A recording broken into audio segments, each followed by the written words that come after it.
two, 1, 2, 3.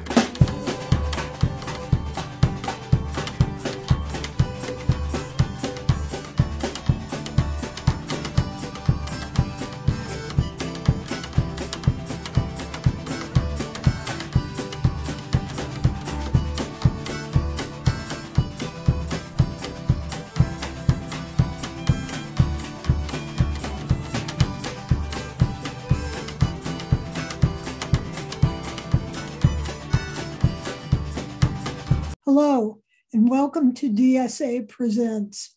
I'm Deirdre Silverman, and my guests today are two fellow DSA members, Ritz-Deutch and Augie, both of whom have been to Palestine this summer, and we'll be talking about the very different kinds of trips that they took.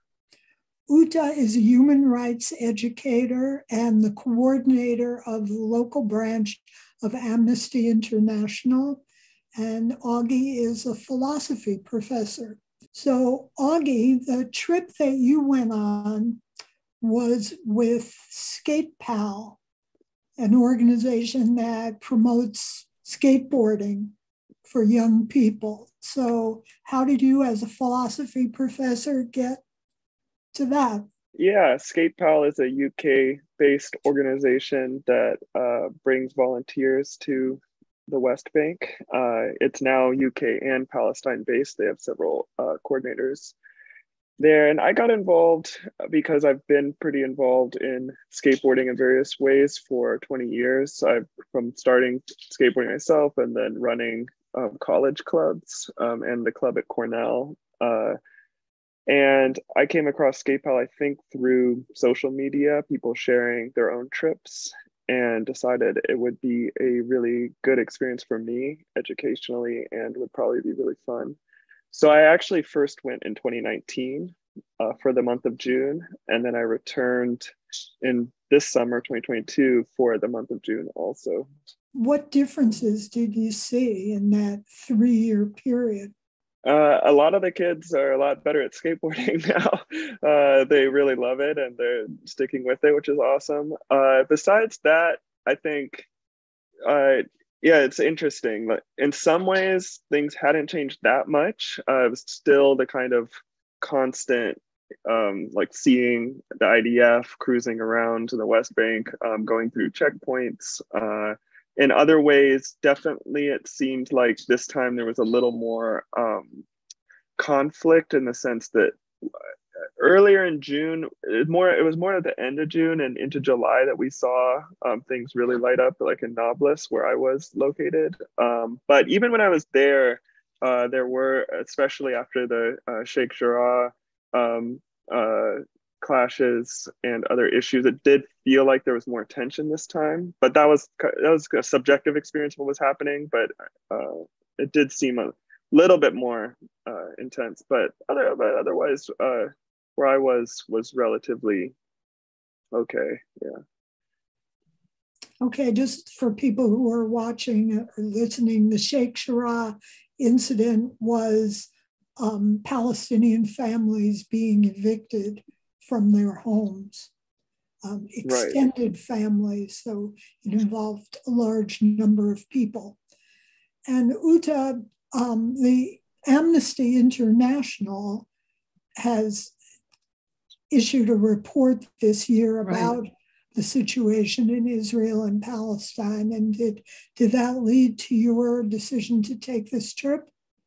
Yes, absolutely. So the report, Israel's Apartheid of Palestinians, came out in February of 2022. And I've always wanted to go to Palestine. I've never had the opportunity. And not surprisingly, there was a lot of pushback because of the report. And it's almost a knee-jerk reaction. I mean, certainly not surprisingly, Israel always pushes back and there immediately accusations of anti-Semitism and so on. But the report is looking at Israeli laws and policies and practices, so when it comes to the actual facts, the report cannot be challenged. It is factually solid. It took years, to prepare it. But with this pushback, I thought, that the timing now was more urgent. For me, it felt more urgent that I go and see it with my own eyes. And I had asked several friends who I knew had been to Palestine and knew that who had gone with organizations, to let me know what their experiences were. And two of my friends who got back to me had both gone with Eyewitness Palestine. So I decided to sign up with them. And it just so happened that by the time I made the decision that this is what I wanted to do, the deadline for applying for the delegation that went in late June and early July was just a few days away. So the timing was fortuitous. But unlike Augie's experience, our trip, and so it was like 10 days, was very well structured. They did all of the logistics. We had a tour bus and a guide who would pick us up at the hotel every day. And we would go, for example, on one day we went to Ramallah and met with several representatives of NGOs, but we also went to Hebron, to Bethlehem, and outside of Bethlehem, Beit Zahur. So, we got a sense of different places within the West Bank. And of course, we were also in East Jerusalem. So we did speak with some people in Sheikh Jarrah, which is, those neighborhoods in East Jerusalem that are, where people are being forcibly evicted. And all of these experiences were very moving. I do a lot of human rights research, I read a lot of reports, and we did a lot of preparatory reading for this trip. So, I had a fair amount of background, but it's very different to speak to people personally and to hear how they personally have been impacted. So it was definitely a trip I will never forget, and also one that, I readily encourage people to embark on. So what would you say is the major message that you bring back from those contacts? There was so much that I saw, two very striking parallels between Palestine and the US. One has to do with racism. So a lot of what Palestinians are experiencing, Palestinians in the West Bank are under military law. And whereas, Israelis in that same territory, and many of them in illegal settlements within the West Bank, there are processed under civilian law. But if you look at how people deal with law enforcement, or how anxious they get every time they have to interact with IDF, Israeli Defense Forces, that's very similar to how African Americans here get anxiety every time they have an encounter with the police. Surveillance, mass arrests, mass detention, and also, some of the racial ideology, was really a very parallel, or, we saw the parallels very strikingly. The other parallel has to do with the dispossession of land. And here the parallels were very strong with Native Americans being dispossessed by European colonialists, and then later by the United States government. So there are a whole range of tools that are used to accomplish that. Some of them are legal, so you get a whole bunch of laws that are created for the purpose of dispossessing people. And those laws, of course, always benefit the oppressor. And then if that's not enough, sometimes people are just forcibly driven from their land, so these were some really strong parallels as well. In terms of, what should happen, and, as an activist, I'm always looking for, actions. I think obviously here in the United States, people should be more educated about the situation, and hopefully educated without prejudice, without automatically defaulting to buy Israelis' line that what they do is for security purposes, because what I saw, that was actually not the case. So people need to educate themselves, but also as Americans, we need to hold our government accountable And there is so much funding, both from our government that goes to Israel, and much of that used for military purposes. But also we have a lot of NGOs and so-called charitable organizations that then really invest money in the illegal settlements in Israel. So, I think it's important for people to understand where their money is actually going and whether or not their money is being used to perpetrate human rights violations. Mm-hmm. Okay. And Augie, your experience was different because you weren't having people specifically address the political situation with you. But what conclusions, what do you want people to hear about your experience? Traveling around there, it is inevitable that you end up having political discussions with people. And I definitely learned a lot from talking to people about their own experiences with the apartheid situation there. And I wanted to echo, both of Ute's points about the kind of entrenched systematic racism and the parallels with the United States and the land dispossession, which the first time I visited, I was reading Howard Zinn's book, the People's History of the United States, coincidentally, and he was talking about Native American dispossession and the cycle of illegal settlement, conflict, government protection while I was there. And so it was eerie. And so I wanted to echo. Early Zionists cited that as an inspiration, a reference for them. Yeah. So for me, I also want to encourage people to educate themselves. And to that point, one really helpful thing for me was just reading people like Ilan Pappé and Noam Chomsky's work, where they cite the early Zionists. It's all kind of transparently there that what the goal was in occupying that territory. So people should educate themselves. But also, I think one big takeaway was to visit. It's surprisingly easy to visit even on your own. You just go right into the West Bank. And of course, you should educate yourself about how to, where you're going to stay and everything. But it seems very safe if you're educated about where to go and not in terms of crime. Like, it seemed like there's very little crime in the West Bank, actually. There's no gang activity or anything like that. It's very safe to travel there if you know how to avoid the active kind of conflict zones. So go to Ramallah. We should point out that it's easy and safe for you as an American. Right. Okay, yeah. So I should clarify. Not for the Palestinians. Yeah, so that's a great clarification. Yeah, I didn't mean, so if you are an American and you have the kind of passport privilege we have, and if you're a white American who has the kind of racial privilege we have, then you should take advantage of that because, one thing to know is just that there's so many religious sites in the West Bank, all over the West Bank, that there are tourists everywhere. And it's from coming from the United States, you might feel like you're going into an active war zone or something. And it's really not. You can go and learn a lot about the culture. You can talk to people. You can travel around. We traveled around in taxis and we also went to Hebron. We went into the settlement in the middle of Hebron and into Ibrahim Mosque, which is beautiful.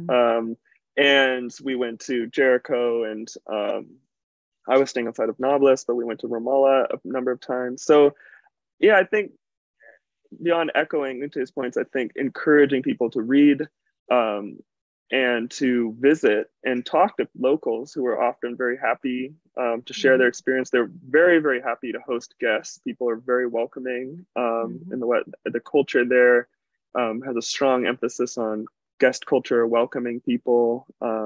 We got invited into many people's homes. Often people ask you to spend the night, ask you to have tea and dinner with them. So I plan to go back definitely, and encourage other people to visit as well. And a question for both of you, and I think you've started to answer it, Augie. Was there anyone you weren't allowed to speak to? Did you have a sense of any kind of censorship? Well, I was, so SkatePal is really a wonderful organization, and they give us an apartment to stay in, but there isn't really anybody in charge there. There are some local people who are technically in charge, if we have an issue, we reach out to them. But we didn't really have anybody telling us what to do and not to do. And luckily I was with some people who spoke Arabic, so they could call a taxi, say, we want to go to Jericho today. And we'd go. We went to Oscar Camp, one of the UN refugee camps, and hung out with some locals there who invited us. And that was a really interesting experience. One of the local leaders there gave us kind of an impromptu tour and discussed the legal situation of being a UN refugee in this is like Greater Nablus. And so it was interesting because I'm sure the Israeli government would not have wanted us to go to Oscar Camp and discuss the refugee situation, but we weren't under any kind of formal guidance or anything. So interestingly, I didn't feel like I experienced any censorship in my experience, but I know from other discussions that it probably, yeah. Some people wouldn't have wanted me to have that experience, definitely. Okay.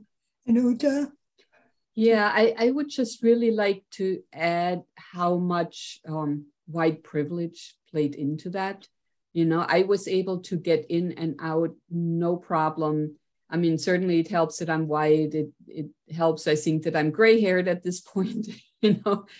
But the situation is much different if, let's say, you're a Palestinian American, you know. So even with the U.S. passport, if you have a Palestinian name or Palestinian origin, you get treated very differently. And so in our delegation, we had approximately 20 people, and about 1/3 were African American, about 1/3 were Palestinian American, and then 1/3 was white people, and more than half of those were Jewish. So it was kind of an interesting composition, just in terms of that kind of background, and also in terms of age. But there are definitely certain things that I could get away with as a white American, but there are also certain things that I really need to be mindful of, so as to not jeopardize people, and of course we had local guides and so on. You don't want to do things like take pictures at a checkpoint, because I may go back home and there's no consequence for me, but maybe for the driver of the vehicle or for the tour guide, there might be consequences. So, a lot of it is taking the cues of local people in terms of what they consider to be, dangerous or appropriate or not appropriate, and to sort of be in a humble place where you're open to learning, but, where you're not necessarily putting yourself up front in a way that, could jeopardize other people. The other thing I would like to add, because we did speak to quite a few people who are active in NGOs. For them, it is actually really important to have international visitors and to have, that light that is being shown on the situation there in Palestine.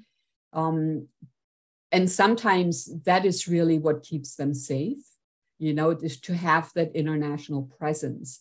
And I would also like to second what Augie said, that I did not feel unsafe at any point being in the company of Palestinians. The only time that I felt anxious is when I had to deal with Israelis at checkpoints.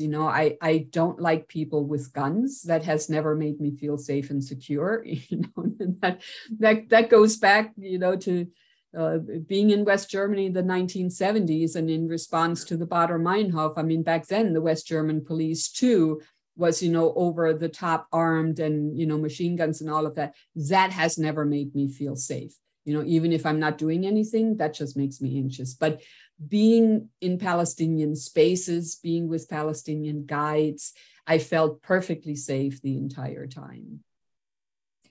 So you're both describing situations that are fairly comfortable, but the Palestinians are being kept for the most part in poverty.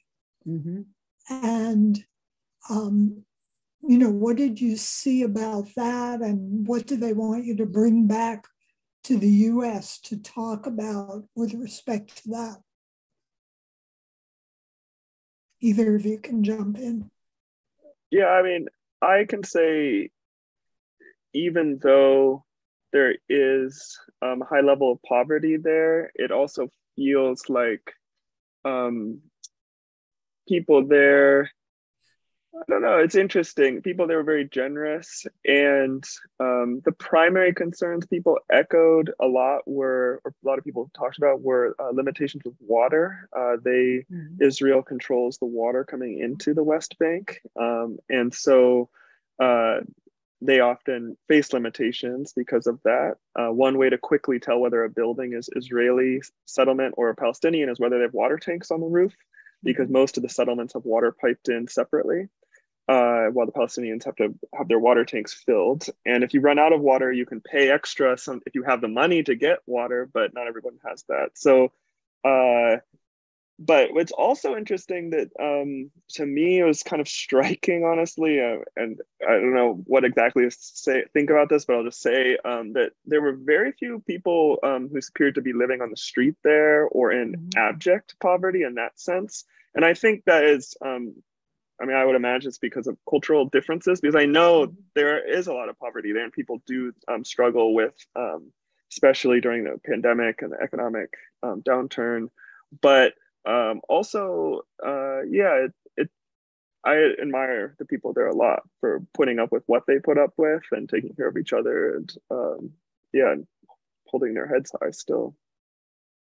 Yeah, I definitely think that there's a lot of community support and community solidarity, and that, you know, extended family and even the wider community help each other out when somebody is in dire needs. And I can also second what Augie said about the water tanks. When we spoke to our guide in Beit Sahur, you know, he said, well, we have access, you know, Palestinians in the West Bank, in that area, we have access to water 10 hours a week. You know, so they need to fill up their water tanks 10 hours a week.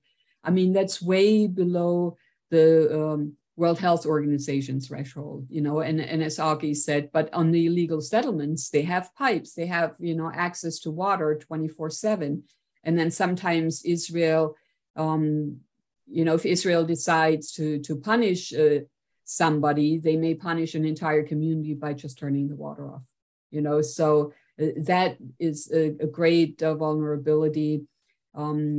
We've also had discussions about demolition of houses. Israel denies the building permit applications of Palestinians more than 95% of the time. And again, when it comes to the illegal settlements, there's no problem. You know, they can be constructed without these kinds of hurdles. But when it comes to Palestinians, I mean, Israel every year issues 120,000 demolition orders. And there were several people we spoke to who had numerous demolition orders for their property. So it might be for the main house, it might be for the shed, you know, it might be for various outbuildings. And, you know, people fight it in the courts if they have the money to fight it in the courts. And then eventually, if they get a demolition order, if Israel demolishes their home, they then get a bill for that. So a lot of people who cannot afford to pay that will end up demolishing their own houses that they have built, you know, but then they will rebuild. So, you know, somebody over the course of 20 years may rebuild their house 20 times, you know, so there's a tremendous amount of time, energy, but also resources going into that. That's very expensive to keep rebuilding your house, you know, and that was just a really striking. And, you know, with the illegal settlement, because jobs are so scarce, and Israel purposefully keeps Palestinian territories economically underdeveloped, it also means there is a job scarcity. And, you know, in order for people to get jobs in Israel, you know, they cannot be politically active, for example, right? If you're on a list, then forget a work permit, you know, or then because of job scarcity, Palestinians, they're the construction workers who built the settlements, you know, so psychologically, I cannot even imagine how difficult that must be. So people have to make a choice. If I'm going to provide economically, financially for my family, then, you know, I will have to keep a low profile and not be demonstrating and not be protesting and things like that. Right. So we're running low on time, sorry. but I just want to focus for a minute on young people and how, I mean, obviously skateboarding is a great release for them, but how are they dealing with all of this? Yeah, I mean, I can only speak from my own limited experience. I don't want to generalize too much, but it did seem like there's a lot of hope there. I mean, young people maybe naturally are hopeful and excited, and they definitely are affected deeply by, and you know, in a myriad ways affected by the conflict, whether it's nighttime raids on their home, or having an Israeli helicopter flying over the skate park, which we witnessed, or a million other ways. But I think, I mean, part of the reason we did this skateboarding thing is because it gives them something to do that's fun, that also puts them in a larger network. There are skateboarders all over the world, and they'll get on Instagram and talk to people and share their stories. And skateboarders all over the world then will see